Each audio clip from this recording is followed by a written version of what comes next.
Hello and welcome to Tilden's Insightful Podcast for Intellectuals, where we go over the beginnings of time to the tragedies of today. Here today is my co-host, Ben. Hello. So today, what we're going to be doing is we're going to go over some topics.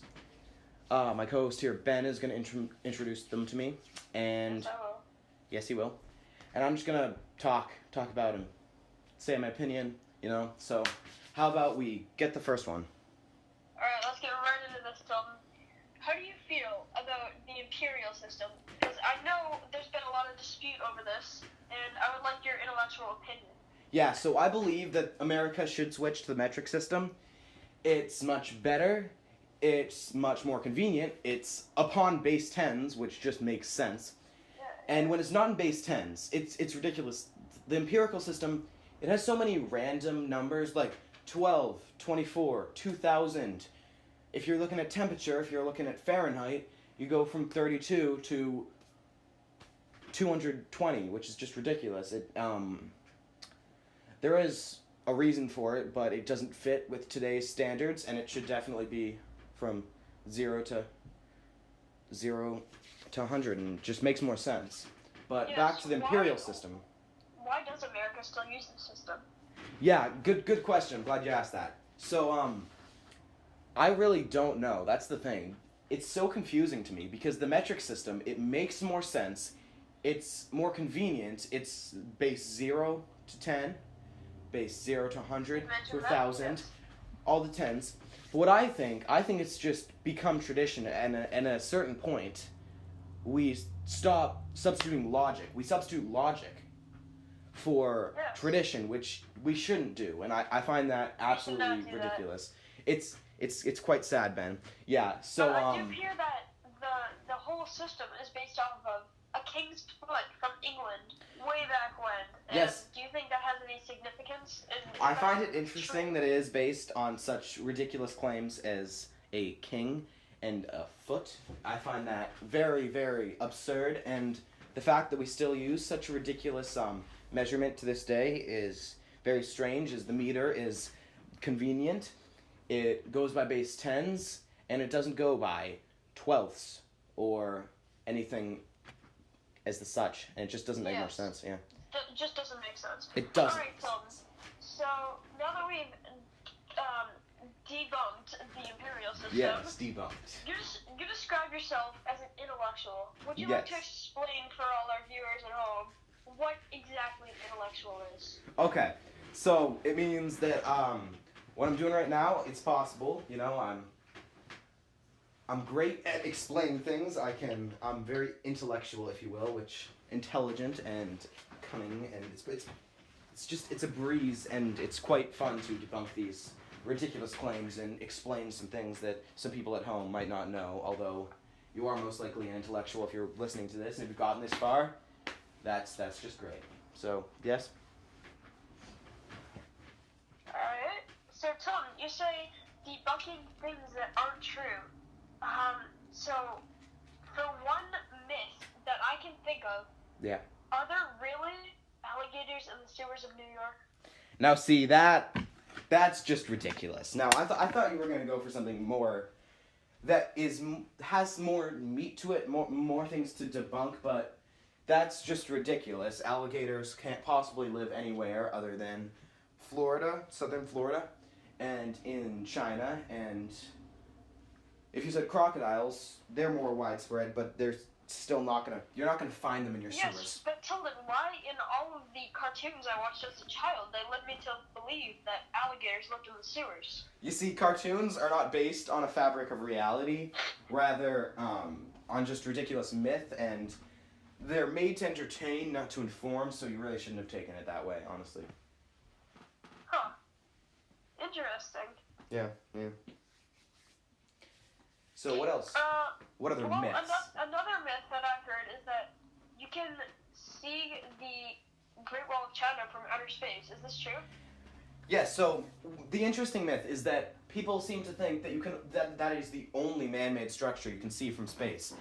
And although you can see it from space, it's very hard to see. It's a straight line, and it's not a straight line, but it's a thin line, and although you can't see it, it's very, very hard to see. Although there are some things that you can see that are much easier, such as the Great Pyramids of Giza are much easier to see. So I'm not 100% You sure can see where the that is. Great Pyramids of Giza? Oh yes, you can. Especially Giza from outer space? yes, you can see the biggest one is the easiest to see, but it is possible to see them, which a lot of people don't very understand. interesting. Yeah, it's very interesting. So how about give me something else. Give me like Alright, what something about bigger, widespread, Alright, and so- ridiculous. for today's news? Okay. You have heard recently, absolutely, that they've taken a picture of the black hole. Yeah. Just one of millions, maybe billions, in the entire universe. Now I How do you feel did hope you would bring that up, because that is an interesting thing that has happened, and it was definitely challenging to take a picture of. Many people would just say you could simply take a picture of it with a telescope, although you see it's not that easy, or just a satellite, not that easy, because see just to get that picture, just to get the visibility that you can see in that picture, you need a massive telescope. Really? One the size of Okay. Earth. But what they did is they took 8 telescopes from all around the world and had them each take a picture of the black hole and then merge them all together to make the picture we can see. And looking further into the picture, what you can see is you can see all the light trying to escape, that's escaping successfully around it. And then you just see absolutely nothing. Now what that is that's a period beyond the event horizon, and of course the event horizon is where light can no longer escape from a black hole, nothing can escape without time travel, as proved by Einstein's theory of relativity. And that's a very interesting point that a lot of people don't understand about it, about why it's just so black in the middle and why it's called a black hole in general, is because of that reason. Anything else? Very interesting. You mentioned Einstein's theory of relativity. Now, what are some of Einstein's greatest accomplishments besides that one discovery?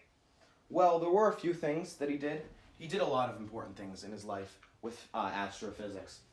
But one of the main things was the project he worked on that got him a Nobel Peace Prize. A lot of people think that that was the theory of relativity, but that is actually not the case, unfortunately, which a lot of people don't understand. Anything else you'd like to ask about life? Maybe something thing that won him the Nobel Peace Prize. Now that I'm not 100% sure about. I haven't done my research on that recently, but Yes. it was very important. Yes. Wow. Anything else about the vast cosmos?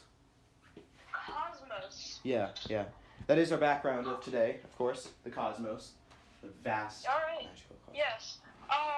So, how many stars approximately are there? Oh, impossible to say. Trillions and trillions and trillions. It's way more than we could possibly count. In fact, more than there are grains of sand on Earth, in fact. As the universe is ever expanding, is there also infinitely many stars ever expanding? You see, a lot of people think the universe is infinitely expanding outwards. That's actually not the case. What's happening is the distance between celestial objects is slowly getting greater and greater at actually a rapidly increasing rate, about 2 times per unit of time. So what's happening is everything is slowly getting further apart. Every star system is getting further apart and expanding outwards. But it's impossible. We can see the edge of the universe through red light and how it reflects. So we are able to know how big the universe is getting and how much it's expanding. But there is really no expansion outwards per se. Wow, that is very intellectual of you. Thank you. I try. How long have you been studying the cosmos? Not too long. I don't study it frequently. I'm more of a biology type person, but Oh, yes. the vast cosmos, I've been studying it for a few years, I'd say, on and off. You say you're more of a biology person. Have there been any new discoveries lately in the biology field? Well, there's always new discoveries in any field you want to talk about. But probably I haven't been really studying it, but there was recently, now this was a couple months back, information by National Geographic about a hybrid between the Neanderthals and our current species, the Homo sapiens, that had been found in Europe, which is kind of interesting. But yeah, so that was quite interesting. Are you saying that there are more Neanderthals in Europe than anywhere else in the world? Well, that is where they thrived a lot, but they were, of course, all over the globe, just as Homo sapiens were. Of course, As yes. of course that genus was constantly branching out, the Homo genus was constantly branching out from each other, and so most species in that genus before Homo sapiens killed the other ones, which is a tragedy of today, would be found, everywhere pretty much. So back to the intellectual part of our podcast. Yes. How many intellectuals do you believe that there are in the world? I'd say probably the top 10% of people are intellectuals. Some might not realize that you, listening, could be an intellect. Wow. How would you prove that you're an intellect? If you're uncertain about your intellectuality, how could you become certain? Well, IQ tests are always good. Of course, being over 130 means you're a genius. But I'd like to think that IQ tests aren't the best way to know if you're an intellect. It's really just trial and error, honestly. See if you have what it takes. Do you think you could look at someone and instantly tell if they're an imbecile or an intellectual? No, you kind of need to examine their behavioral traits, as I myself do with many of the people I come in contact with on a daily basis. So, Tilden, you're in middle school. Yes. How would you describe your experience there, and how does your intellectuality improve your daily life? Now, see, that's an interesting question, because there are some imbeciles and there are some intellects, but there's a lot of people in the middle. Now, some people might think that everyone that isn't an intellect is an imbecile, and that could not be further from the truth. See, there are a select few group of imbeciles, and there's a select few group of intellects, and then there's people in the middle that aren't either, and they're just average people, you know. But I'd say that the intellectuality does help in middle school and makes middle school a complete breeze until you get into high school, I'd say. But Ben, how about another tragedy of today? What do you think I should talk about for the last minute of our podcast? All right. Tragedies of today. Well, obviously, in the news almost every day, you'll hear about Donald Trump. Of course. What are your views on Donald Trump, or would you not like to express them? I'll express a small amount. I could go on in great detail, and that might be a future podcast. But he is a massive imbecile and simply doesn't know what he's talking about. He's often making stupid comments, and he overall acts almost similar to a human toddler would. Wow, that is harsh, talking about the president of our country, Tilden. Do you respect anything about him? No, nothing. No, not really. How did he get the position? Just, I don't know, there are a lot of imbeciles in the U.S., as sad as it is. But wow, I'm not 100% sure. I couldn't tell you personally, but I think that's more or less all the time we have for this episode. We've gone almost 15 minutes. And we're gonna end it just as we began with a bit of Mozart, just for all those intellects out there. Here we go.